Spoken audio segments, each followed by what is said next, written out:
Welcome to another episode of Nurse Wellbeing Mission Podcast. I'm Nathan.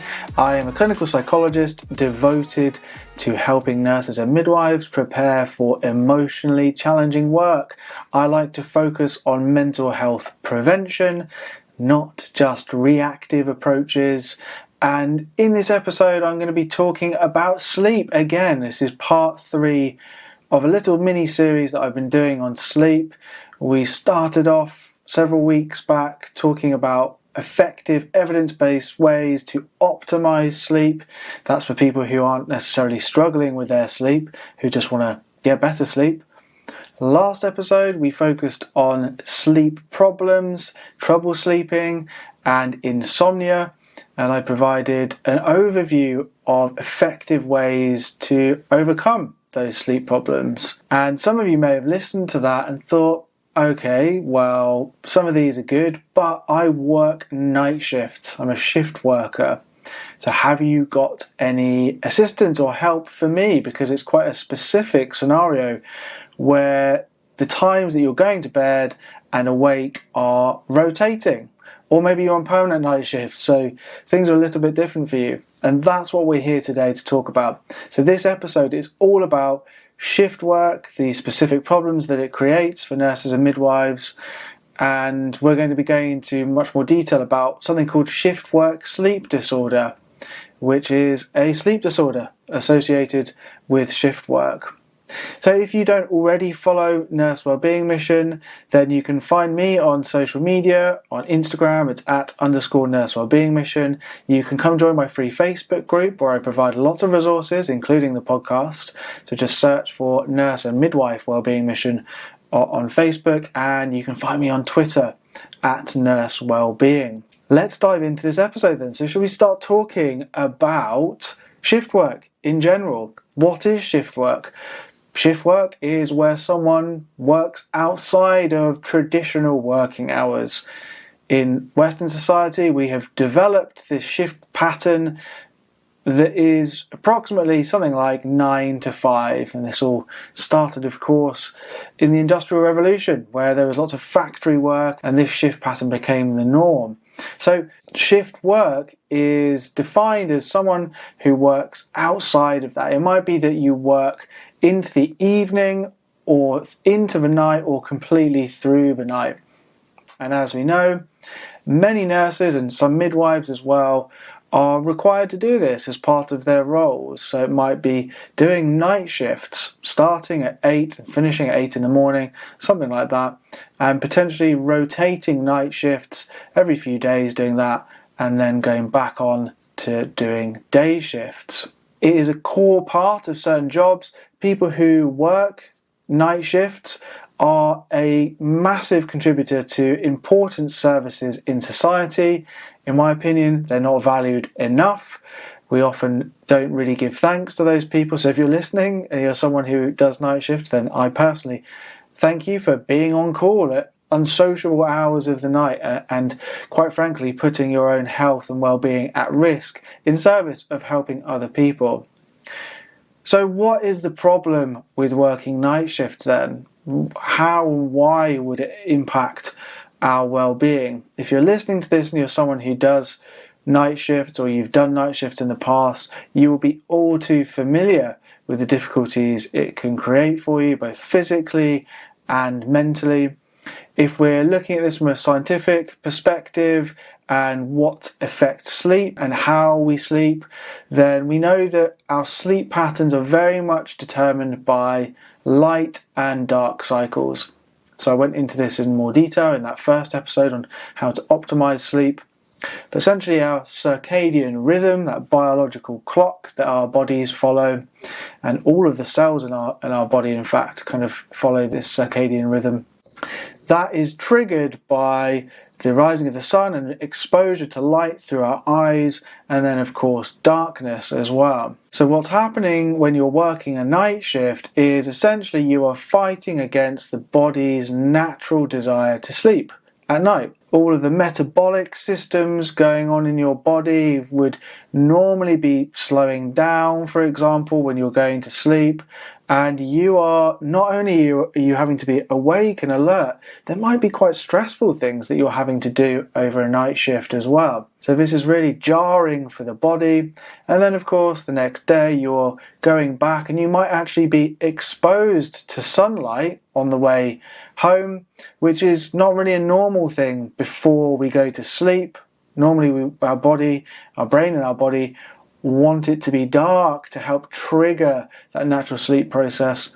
So you're going home, it might be bright outside, and then you are trying to sleep through the day, which is when your body would normally want to be awake. Now, of course, if you do permanent night shifts for a long period of time, it is easier to adapt to this, especially if you do good little environmental modifications, like you make sure you have a pitch black room when you get home and it's very quiet and it's kind of perfect.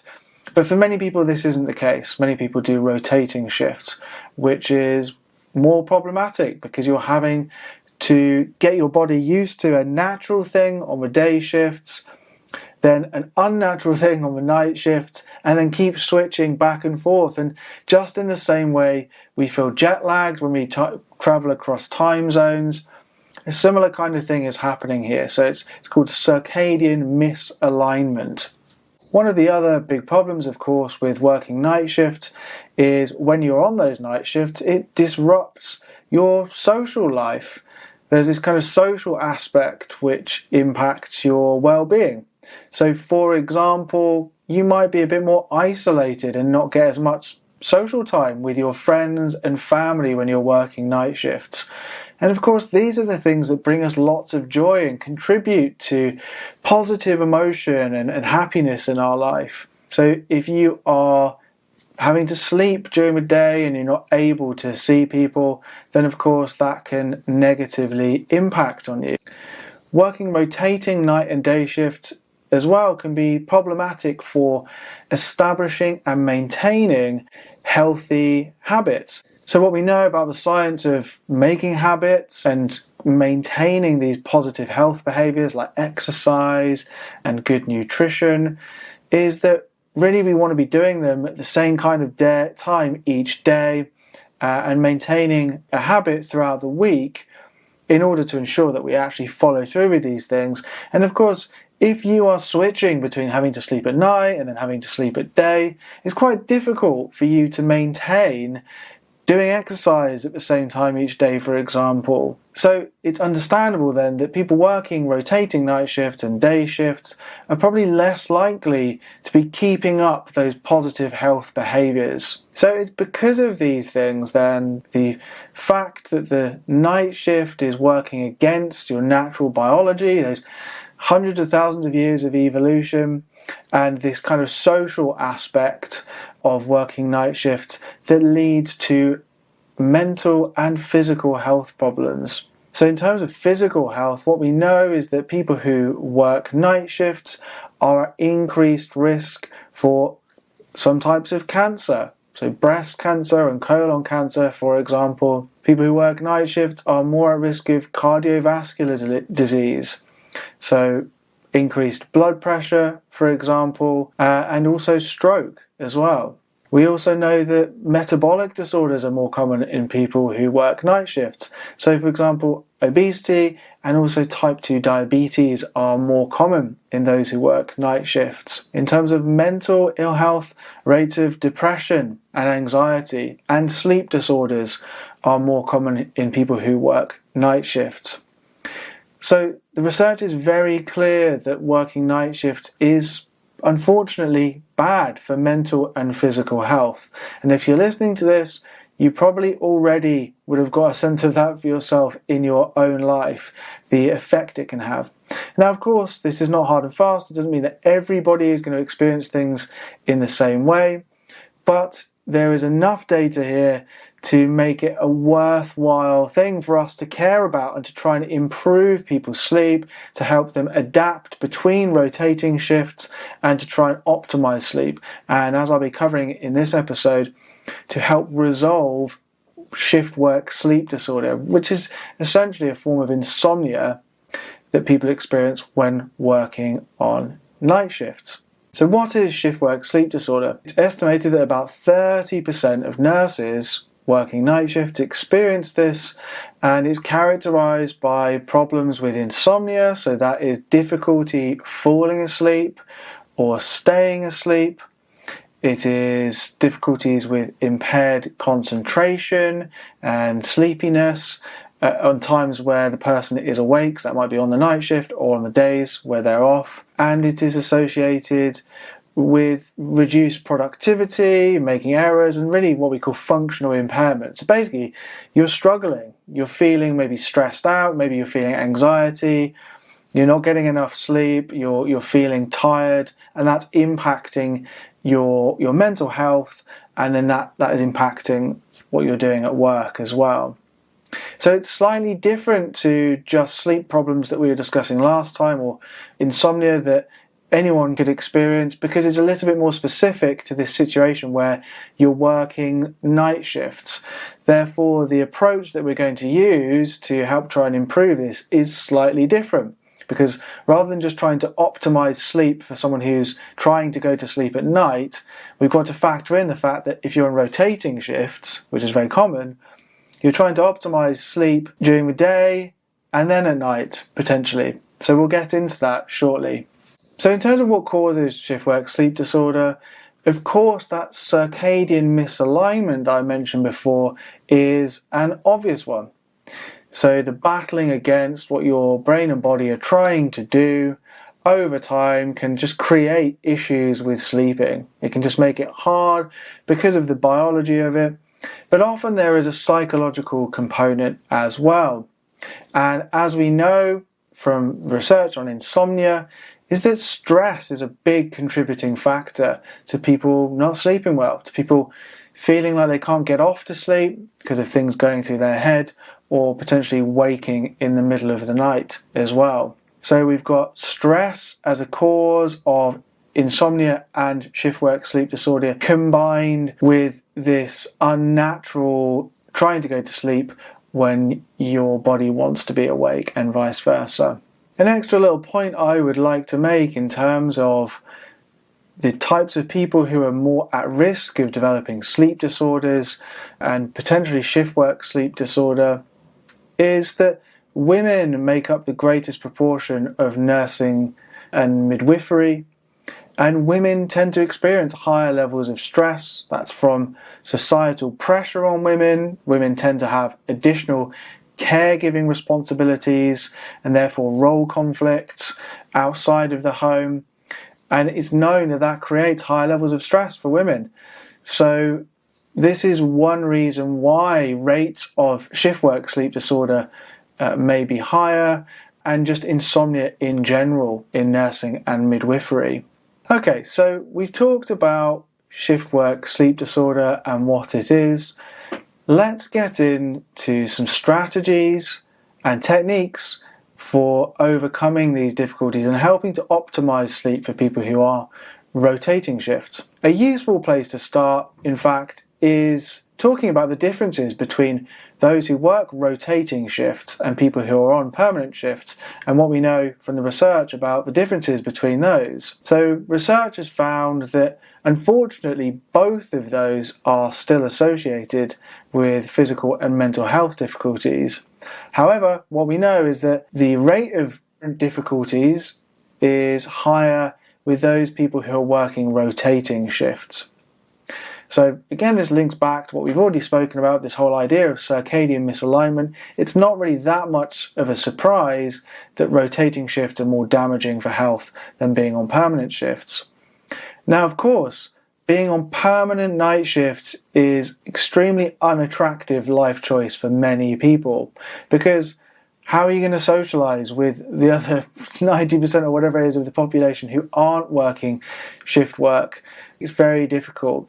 So unfortunately for most people and in most organizations, really the only option is to be working on rotating shifts. But having said that, there is some research which points to ways in which we can help optimize the transition between those people who are rotating from a night shift to a day shift. So one of those relates to whether that transition is being made in a forward fashion or a backward fashion. So what we know is that it's better when someone transitions forward in their shift pattern. So for example, at the beginning of the week, if you're working a day shift or a quote-unquote normal shift that many other people would be working, and then that is gradually moved forward so that later in the week you are then working, starting later in the afternoon and working somewhat into the evening, and then eventually you transition onto a full night shift, and then eventually that might transition into another day shift. The reason for this is that it just helps with the natural circadian alignment.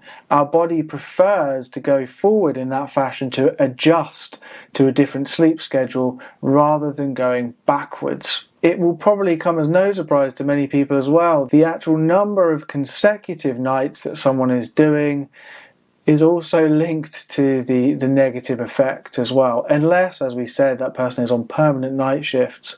The more someone is working a night shift, the more that sleep debt is probably building up because most people aren't getting the required 7 to 9 hours sleep the following day.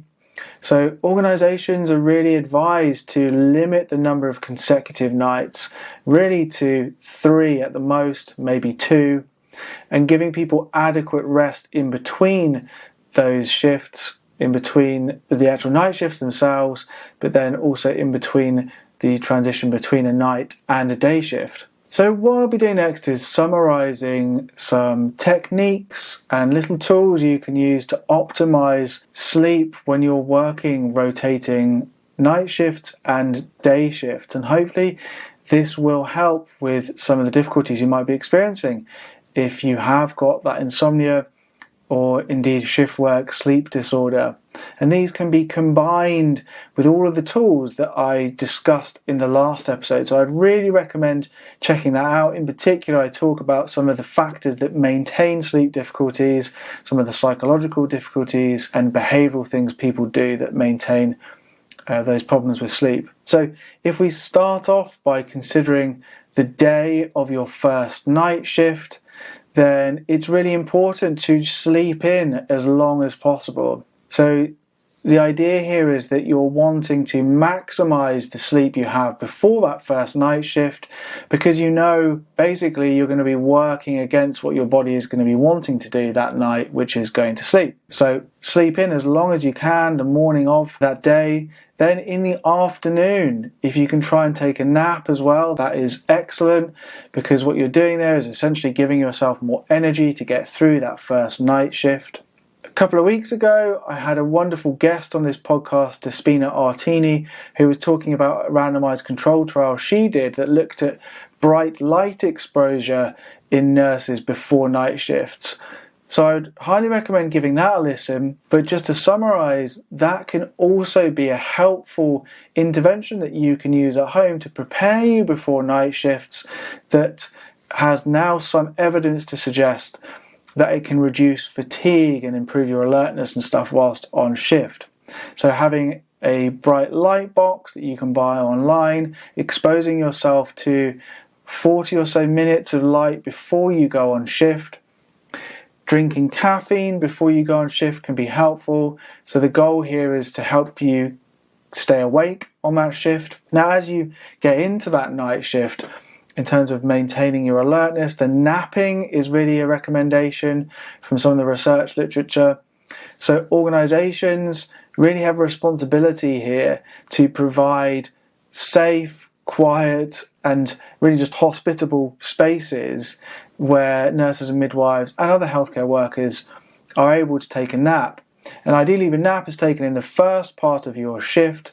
So this might not be relevant if you'd had a nap earlier on that day and you're really actually not tired. But of course, for many people, that wouldn't necessarily have been the case. So having the opportunity to take a nap whilst on shift is helpful.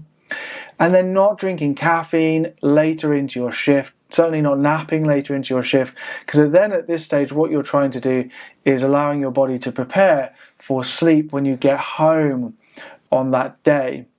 Now, when you leave work, what you want to do here is avoid light exposure. So it's the light exposure which is going to trigger all of those mechanisms in your brain and body that are going to want to keep you awake when you're wanting to go to sleep. So wearing sunglasses on the way home is going to be helpful. As soon as you get home, the goal here is to get to sleep as soon as possible. So trying to create some kind of routine where you're prioritizing your sleep and recovery. Having a dark and quiet and cool room in your home is super important. So a lot of this really also involves having discussions with people that you might be cohabiting with. So helping them understand the importance of creating a quiet environment for you. So people with families, this might be quite a tricky thing to do, but helping your kids, for example, understand why it's important that mummy or daddy has quiet time to sleep during the day, and you being boundaried about getting that sleep as well and giving yourself enough sleep opportunity. Something else that's really worth mentioning here is alcohol. So drinking alcohol when you get home, for example, after a night shift, some people may do this, be wanting to wind down. We just know that alcohol is not helpful for sleep. Alcohol may help you get off to sleep if it's been a difficult shift, but it is going to impact the quality of that sleep. So really avoiding alcohol, whether you're working just normal 9 to 5 shifts or whatever it is, 12-hour shifts during the day or night shifts, alcohol is something to avoid right before you go to sleep, as is caffeine and other kind of stimulants. Now, in those days in between the night shifts, as I said, we're trying to maximize the amount of sleep that you get. But just linking back to what I mentioned to the insomnia episode last time, is that people might put a lot of pressure on themselves to get to sleep and to fall asleep during the day. And this psychological pressure that we're putting on ourselves can create a lot of stress and lead to that arousal, which makes sleep very difficult. So just reminding yourself that getting rest is important and that it's okay, for example, if you have a bad day where you don't sleep that well, and trying not to focus too much on what the negative effect of that might be. Because as soon as we start worrying and go down that route, it creates more anxiety, and that high arousal makes it very, very difficult to fall asleep. Okay, so you've done your night shifts and now you have to try and reset. You're going to be going back to working day shifts. So what do you do? What is the strategy to use after the final night shift? Well, something that can be really helpful is when you get home, so you've been doing the same thing as before, you have worn sunglasses and tried to avoid light exposure, you've tried to avoid caffeine and stuff. You still want to be able to sleep when you get home on that first morning, but not sleeping as long. So your goal here is to try and re-establish your usual routine, the routine that you would have if you were someone who was working during the day and sleeping at night. So of course you want to sleep a little bit to begin with, because otherwise the rest of the day is going to be a write-off, and it's just extremely unlikely that you would be able to stay awake all the way until your usual bedtime at night. So go home and have a nap of between 90 minutes and a couple of hours, and set yourself an alarm to wake up. So you're going to do this just to go through a sleep cycle or two. It's going to help you feel more refreshed and to give you the energy to continue with the rest of the day. And then really, in the afternoon, avoiding caffeine and anything that's going to affect your sleep later on that night, and trying to stay awake as close as possible until what your normal bedtime would be. So say, for example, your bedtime is around 10:30 p.m. You want to try and stay awake as long as you can until then, because the idea is that you are trying to recreate a routine. This idea of routine is something I always come back to when I'm talking to people about improving their sleep, because the brain and body love the routine. So You go to sleep that night, the next morning trying to wake up at a set time and then keeping that routine for the next couple of days or the next few days, however long you are then on day shifts again. As we talked about in the insomnia episode last time, one of the problems that is associated with insomnia is that people's routines get messed up and they start putting in long naps because they're tired because they haven't slept the night before, and then their bedtime changes and their wake time changes, and this maintains the issues with sleep disorders. So after you've finished your run of night shifts, taking that nap, going to bed at a normal time and trying to stick to a routine as best you can. Now you might be listening to this wondering what role medications can have for you if you have shift work sleep disorder and, for example, you have trouble sleeping during the day. Now, of course, there are a class of medications called hypnotics that can help with sleep, and also herbal medicines, for example.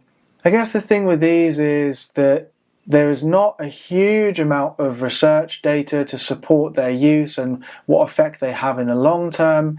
And there are lots of individual differences with different people which are going to affect the efficacy of using those.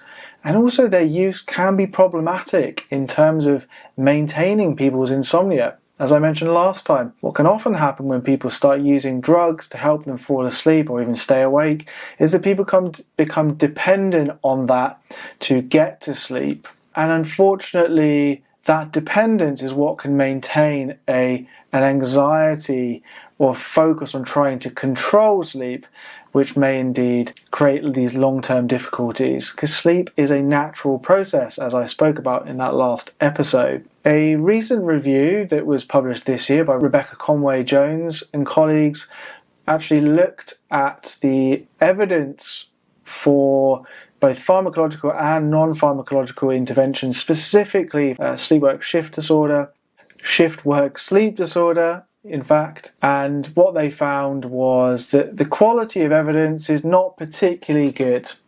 Now, the recommendations that I provided you in this episode are solid, and they even reference those in their paper, but what they suggest is that we need a lot more research to look at the efficacy, for example, of these hypnotic drugs in treating shift work sleep disorder and even some of these other behavioural interventions. It's a complex topic. I think it's something that needs to be teased apart a lot more.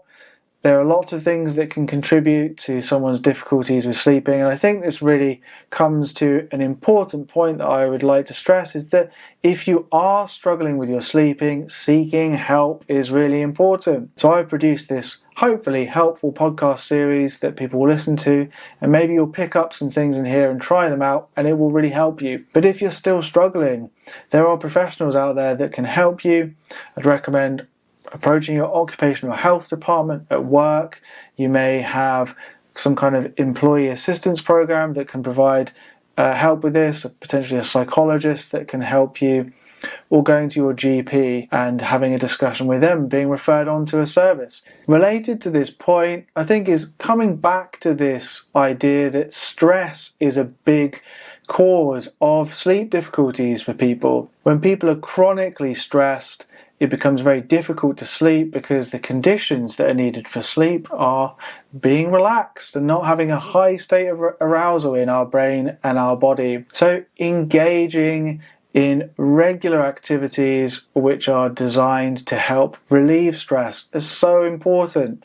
So doing things like exercise and eating a balanced meal, spending time socializing with people, having access to social support, people who are able to have a conversation and empathize with you, people that you feel you're able to share your troubles with, for example, or accessing professional help at times, seeing a psychologist or having a coach or speaking to a spiritual leader could be another way that is going to be helpful for you to help relieve stress in your life. So having some kind of strategy on a day-to-day or week-to-week basis is going to help reduce some of the stress experienced as part of your role as a nurse or midwife, should help with some of these sleep difficulties. This actually leads on to something exciting that I'm doing at the moment. I'm currently in process of getting an online course together, which is around helping nurses and midwives improve their relationship to stress and to deal with stress better, and actually learning some skills to optimize this stress response. And that's going to help people feel a lot better and to sleep better. So watch this space for that. I'll be talking about it more in future episodes when I formally launch the online course. So I guess in tying things together, summarising what we've talked about in this episode, shift work is common in nurses and midwives. Shift work sleep disorder is a specific type of sleep disorder encountered by people who work night shifts and day shifts. It's around 30% of those people, and it creates negative health and mental health difficulties. We've talked about some strategies that can be used to help optimize sleep when rotating between shifts, and I've made reference again to some of the tools that one can use, covered in that last episode from Insomnia, that one can integrate with those tools that we've talked about today for optimizing sleep and helping the transition between night shifts and day shifts. So if you're someone who works shift work and you're struggling with sleep, try and put into place some of those things if you're not doing them already, and let me know how it goes. You can reach out to me on social media. I'd love to hear from you. I love people's feedback. I'm going to leave things there for today, and I will see you here in the next episode of Nurse Wellbeing Mission Podcast. Bye for now.